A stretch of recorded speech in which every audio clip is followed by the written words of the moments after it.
بیٹا جب کاروبار میں آتا ہے تو اس کی حیثیت متعین ہو، اس کی حیثیت متعین ہو، اس کی حیثیت متعین ہو۔ آیا وہ ملازم کی حیثیت سے ہے یا وہ حصے دار کی حیثیت سے ہے؟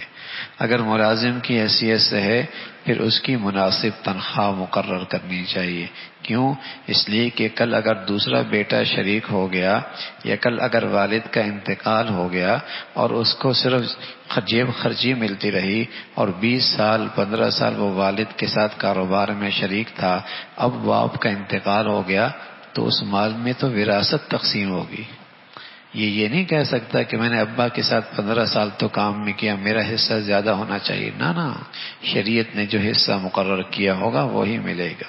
اب اس نے جو 20 سال 25 سال محنت کی، اس کا کیا ہوا؟ اس کا کیا ہوا؟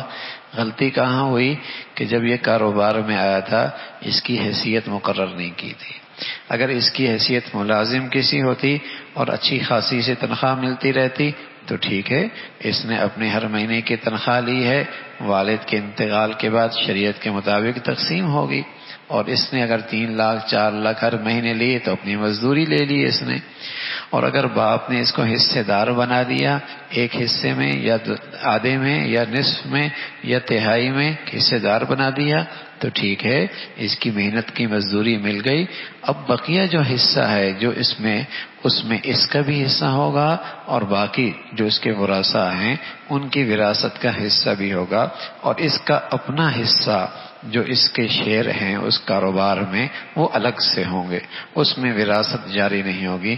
تو یہ بہت اہم بات ہے، بس اوقات اسے نظر انداز کیا جاتا ہے، اور جب والد کا انتقال ہوتا ہے تو بعد میں مسائل بہت کھڑے ہوتے ہیں۔ بیٹی کہتی ہے میرا حصہ، بیٹا کہتا ہے کاروبار تو میں نے ابا کے ساتھ کھڑا کیا ہے، کاروبار تو میں نے کھڑا کیا ہے۔ دوسری بہنہ کہتی ہے میرا حصہ، بھائی کہتا ہے کاروبار تو میں نے کیا سارا، تمہیں کیسا حصہ ملے گا؟ ٹھیک ہے، ان چیزوں میں حصہ، کاروبار میں کوئی حصہ نہیں، یہ تو میں نے کیا ہے۔ چھوٹے بیٹے چھوٹے بھائی بعد میں کاروبار میں شریک ہوئے، اور یہ بھائی 40 سال سے کاروبار میں شریک تھا، اب دونوں میں وراثت ایک جیسی۔ اب اس 40 سال کی محنت کا بدلہ کہاں گیا؟ غلطی کہاں ہوئی؟ جب کاروبار میں آئے تھے اس کی حیثیت مقرر نہیں کی تھی، اس کی حیثیت مقرر نہیں کی تھی۔ اور بھائی یہ معاملہ کوئی معمولی نہیں، معاملہ حرام حلال کا ہے، معاملہ حرام حلال کا ہے۔ اللہ نہ کرے کسی کا 1 روپیہ بھی میرے حصے میں آیا، کل قیامت میں بعد پرس ہوگی۔ کسی کی تھوڑی سی حصہ کیفیت مال کی حیثیت بھی میرے پاس آئی جو میرا حق نہیں ہے، کل قیامت میں اس کا بدلہ چکانا پڑے گا، اور وہاں بدلہ چکانا پیسوں سے، درہم سے، دنانیر سے نہیں ہوگا بھائی، وہاں تو ویسی آدمی دائیں بائیں دیکھ رہا ہوگا کوئی ایک نیکی مل جائے اور معاملہ وہاں چکانے کا پڑ جائے، نیکیاں دینے پڑیں، بڑے گھاٹے کا سودا ہے، بڑے گھاٹے کا سودا ہے۔